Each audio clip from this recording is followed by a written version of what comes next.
Proyecto de medición de un sólido. Dureza. La dureza de un material se define como la resistencia de este mismo a la deformación tras este ser expuesto a un esfuerzo externo, la deformación que sufre el material mediante la penetración al otro más duro. Esta es una magnitud específica de la materia que caracteriza la deformación local, la cual se encuentra concentrada en un pequeño volumen de su superficie exterior de un material, o bien caracteriza la resistencia que opone un material a este ser rayado o penetrado por otro. La dureza está relacionada con las propiedades elásticas y plásticas de cada material. La aplicación de un ensayo de dureza permite evaluar las propiedades de un material, tales como son la fuerza, dureza y resistencia al desgaste y ductabilidad. También le ayuda a determinar si un material o tratamiento es adecuado para el propósito deseado. Existen diferentes ensayos de dureza, como lo pueden ser H.R. Rockwell, que mide la profundidad de la huella, H.B. Brindle, H.B. Becker y H.B. Knoll, que estos tres miden el área de la huella. En este manual se presenta un equipo analógico y mecánico, el cual tiene como objetivo determinar la dureza de materiales sólidos. El fin es poder tener una herramienta que provea datos más fáciles de comprender y al mismo tiempo poder aplicarlo en materiales diferentes. A continuación se presenta la descripción, características, forma de uso y especificaciones del equipo. Alcance. El duritrómetro CSSMO 936 puede determinar la dureza de materiales blandos desde algodón hasta ortosa, que es un equivalente a una dureza de 6 en la escala de Mohs. Este equipo utiliza la escala de Beth y esta se define a partir de los giros que puede dar el tornillo. Se puede clasificar por materiales como el algodón con un número de giros de 5 a 6 y un índice de dureza de Beth de 1. Esponja de mar 4 a 5 giros, índice de dureza 2. Cartón 3 a 4 giros, índice de dureza 3. PVC 2 a 3 giros y un índice de dureza 4. MDF, piedra pómez, roble 1 a 2 giros y un índice de dureza de 5. Metal y otros elementos rígidos, un número de giros de 0 a 1 y con un índice de dureza de Beth de 6 o más. A continuación, el modo de uso.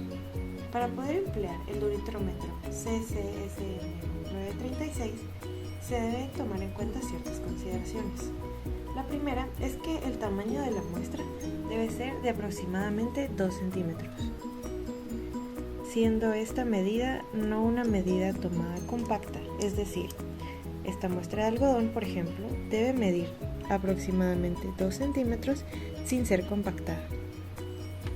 Al igual que otras muestras, como esta roca, si la muestra llegase a ser mayor de las dimensiones especificadas, puede fragmentarse la muestra tomando un fragmento o pedazo que sí tenga 2 centímetros a lo largo o a lo ancho, siempre y cuando se cumpla hacia uno de los dos lados estas dimensiones. El largo es indiferente. Antes de colocar la muestra, se debe verificar que las dos líneas de medición de rotación estén alineadas. De lo contrario, pueden alinearse tal como se muestra. A continuación, se debe colocar la placa por debajo del tornillo donde se va a hacer la medición. Debe verificarse que la placa esté intacta, es decir, que no tenga abolladuras ni esté rota. De estas rotas, se aconseja cambiar de inmediato a uno de los 7 repuestos que el modelo incluye. Finalmente, para llevar a cabo la toma de la medición, se debe colocar la muestra por debajo del tornillo. Si es necesario, se puede levantar o bajar el tornillo dependiendo de qué tan abajo se ha dejado la vez anterior. Para determinar la dureza, sencillamente se debe continuar a girar hasta que la muestra quede completamente presionada, es decir, hasta que ya no se pueda presionar más la muestra. Inicialmente se va a presentar oposición, lo cual es normal.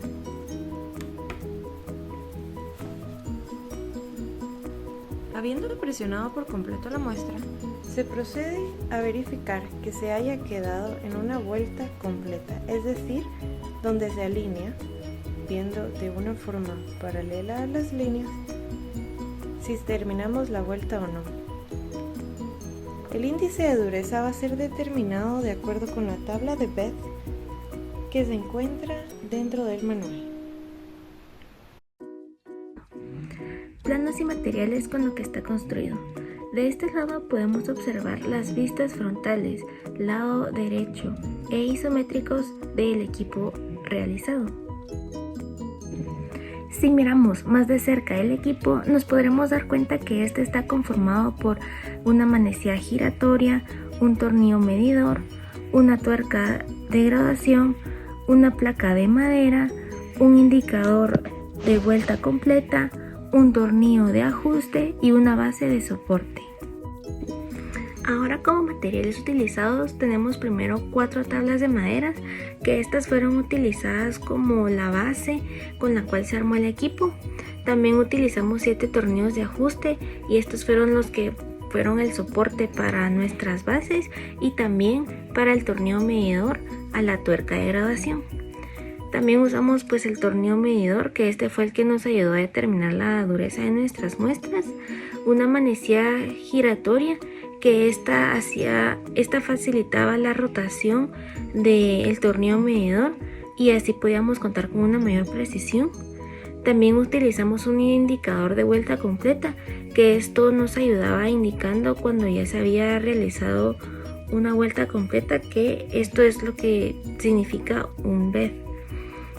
También utilizamos una base de soporte, entonces en esta base es donde se colocaba la placa de madera y encima de la placa de madera se coloca la muestra. También usamos arrandelas, estas son las que nos ayudaron al momento de que se está girando el tornillo. De esta manera, para el medidor no habrá ningún tipo de roce que pueda afectar a nuestra medición. También utilizamos una tuerca de graduación, ya que esta nos permite que no exista ningún tipo de desgaste al momento de estar girando los tornillos y de esta manera no va a afectar nuestra medición final. También utilizamos 8 placas de madera, pues esta solo se utiliza una placa a la hora de querer medir una muestra con nuestro equipo, pero vienen 7 de repuesto. Entonces estas se utilizan como base